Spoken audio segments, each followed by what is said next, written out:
बिस्मिल्लाहिर्रहमानिर्रहीम। अस्सलाम वालेकुम। आज मैं आपके लिए लेकर आई हूँ दही बड़े बनाने का तरीका। दही बड़े सभी बना लेते हैं अपने तरीके से, लेकिन आज आप हमारे तरीके से बनाइएगा। तो 2 कप मैंने बेसन लिया है और यहाँ पे मैंने 1 कप में पानी लेकर इसको मैं थोड़ा थोड़ा इसमें शामिल करूँगी और इससे मैं इसका एक मिक्सचर बना लूँगी।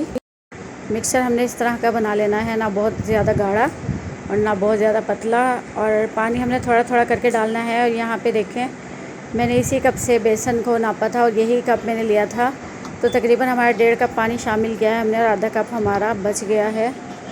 एक बाउल में मैंने लिया है पानी 3 से 4 कप और इसमें मैं डालूँगी 1 चम्मच भर के नमक का और इसको मिक्स करके हम साइड पे रख देंगे। दही बड़ों में नमक वाला पानी बहुत अहमियत रखता है, तो इसको लाजमी बना के रखें।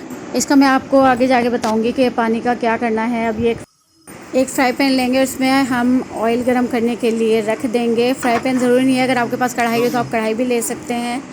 और यहाँ पे हम फुल्कियों को बना लेंगे। फुल्कियों का साइज़ आप छोटा या बड़ा अपनी मर्ज़ी से रख सकते हैं। मैंने यहाँ पे दरमियाने साइज़ की बनाई है। बेसन की फुल्की, बेसन के बड़े या बेसन के पकोड़े, ये सब इन्हीं चीज़ों के नाम होते हैं। बड़े जो होते हैं वो बहुत थोड़े बड़े साइज़ के होते हैं, फुल्कियाँ और पकोड़े वो मीडियम साइज़ के होते हैं। तो आप अपनी मर्ज़ी से इनका साइज़ बड़ा या छोटा रख सकते हैं। यहाँ पे हमारी जो बेसन की फुल्कियाँ हैं वो देखिए कितनी अच्छी गोल्डन और क्रिस्पी सी तैयार हो गई हैं।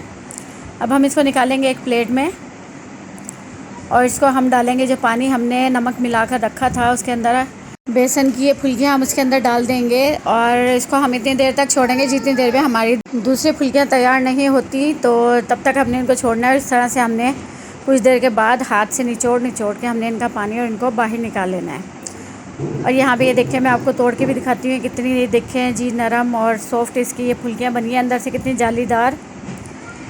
तो आप इसका साइज़ बड़ा भी रख सकते हैं। अब इसको हम एक बाउल में डालेंगे और सारी फुल्कियाँ हमने इसके अंदर इकट्ठी कर लेनी है। जो हमने दही बनाई है वो होममेड दही है हमारी। इसकी रेसिपी आपको हमारे चैनल पे मिल जाएगी। और जो हरी चटनी है उसका भी, रायते के लिए जो हमने बनाई है उसका लिंक भी आपको मिल जाएगा।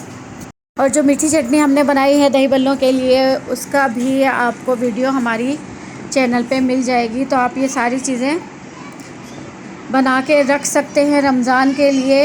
ये दही देखिए हमारी कितनी क्रीमी और थिक बनी है और बहुत मीठी दही ये हमारी जमी थी। तो इस रेसिपी को भी आप लाजमी ट्राई कीजिएगा, जो हमारी ये दही बड़ों की रेसिपी है। अगर आपको पसंद आए तो इसे लाइक करें, शेयर करें, और ना भी पसंद आए तब भी अनलाइक कर दें।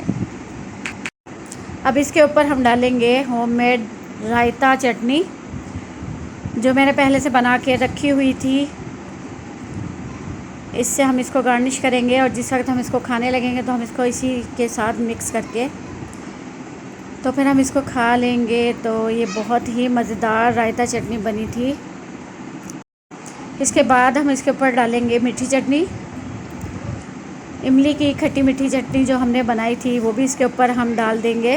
तो ये दही बल्ले की ये रेसिपी आप इसको रमज़ान में भी ट्राई कर सकते हैं। इसके अलावा कोई मेहमान आए तब भी, और ना भी आए तो अपने लिए भी आप बना के इसको खा सकते हैं। हरा धनिया, पुदीना और हरी मिर्च का ये रायता जो हमने बना के रखा था, ये हमने गीला ही पीसा था। और आपको हमारे चैनल पे खुश्क धनिया पाउडर जो रायता पाउडर है वो भी मिल जाएगा।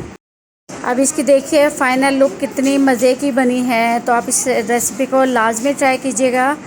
रेसिपी पसंद आए तो इसे लाइक करें, शेयर करें और हमारे चैनल को लाजमी सब्सक्राइब करें। दुआओं में याद रखिएगा। शुक्रिया। अल्लाह हाफिज़।